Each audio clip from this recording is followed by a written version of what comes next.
It's finally Friday. And you know what that means? That means that I'm gonna let the good times roll. That's actually how that song ends, I think. It's like, let's hit the road a running, let the good times roll. And I'm on Facebook answering your questions. So if you asked me using the hashtag KatieFAQ, and you put it in my inbox and you were trying to be concise because that makes it easy for me, then I'm answering your question. And I have to scoot because my friend Kim is flying in today and I have to get to YouTube for a happy hour. So make this lickety split, okay? First question. How are you supposed to talk with a new therapist for the first appointment? They usually give us 3 appointments to figure out whether or not we click. What are some ways I can get the most out of these 3 sessions? That's awesome that they give you 3 sessions to figure out if they click. It's amazing. So, honestly, being open and honest about what you're wanting to get out of therapy. So that might be something you can do in the meantime before you go in. Is like, what is it that I'm hoping to work on? Like, for instance, when I went into therapy recently, I was telling Jana, my therapist, I was like, I'm getting married and it's stressful and I'm balancing a lot of things and I just really want to find better ways to manage that. So I had an idea of what I wanted to work on at that point in time. Okay? So think about it and bring that in and say, I'm struggling with this and I'm just really looking for someone who can help me out with that. And are you comfortable working with that? And having that conversation. But to be honest, I have a video on this topic called The Therapeutic Relationship. You should check it out on my channel. But a lot of it's about how it just feels. It will just happen organically. We'll be sitting down with someone and all of a sudden you'd be like, yeah, I could really just talk to you. That it's easy. I feel comfortable. And just pay attention to that so that you can notice right away. Okay? Question number 2, is it normal to be scared to recover from a mental illness? I am. Sad face. Yeah, it's very normal. A lot of our identity can get wrapped up into our mental illness. A lot of my clients, I have to work with them to change the verbiage that they use and the words to describe themselves. Because a lot of people will say something to the effect of, who am I? I'm a person who struggles from depression. I'm a person who has an eating disorder. I'm a person who self-harm. No, that is not you. That is a diagnosis. You enjoy horseback riding, like art, listen to music, like to shop, whatever it is, that's who you really are.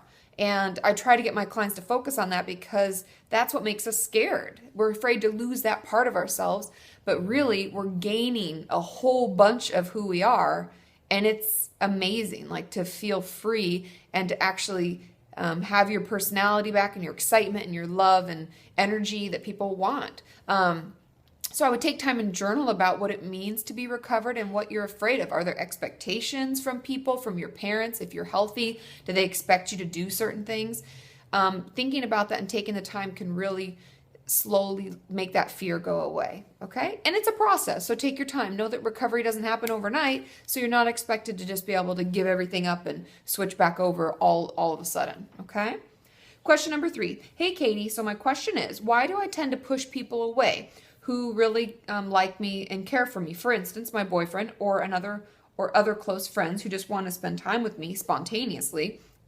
I'm just not that flexible. Or what's the problem with me?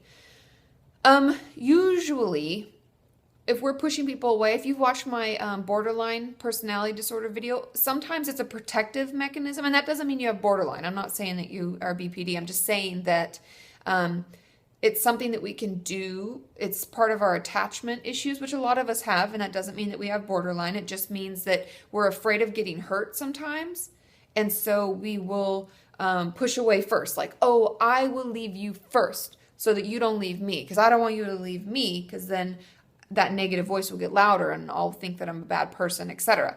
So we'll leave first. So that could be one option.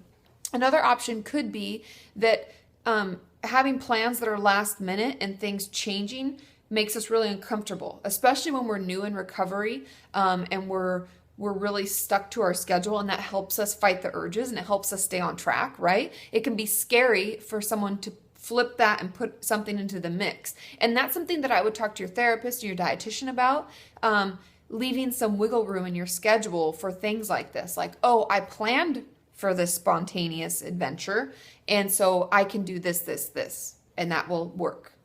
And preparing ahead of time can make us more flexible and able to be spontaneous because, life is spontaneous, right? And keep me posted about how this is going because I know we talk quite a bit. Okay, Question number 4.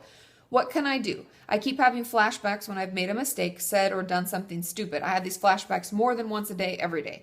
They happen randomly, even when I'm in a good mood. It makes me more likely to self-harm or binge and purge. Sometimes I will self-harm in public, like even hitting my arm, pinching my wrist, etc. And I don't even realize until after it happens. Oftentimes, this is a result of your negative thinking taking over and kind of that black and white thought process that we have. Like, we're either having an amazing day and everything is great, or we're stupid and we're making bad choices and we're a terrible person, blah, blah, blah, blah, right? And there's no gray. And it sounds to me like that negative voice that drives your self-harming, your binge and purging is running an overdrive. And something that will really help to stop these flashbacks is talking back to that negative voice more often. Even if it's not yelling at you now, trust me, you know what it says and you know what flashbacks it brings up.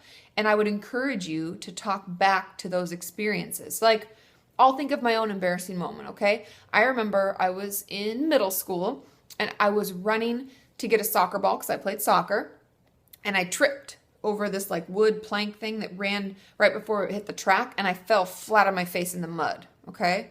Like, I was mortified because, you know, you're in that age where you're like, I'm not really comfortable with who I am. Mortified. But you know what I would say back to that experience if it was to come into my head in the middle of the day? I'd be like, you know, I was trying my best. Everybody trips. Nobody's perfect.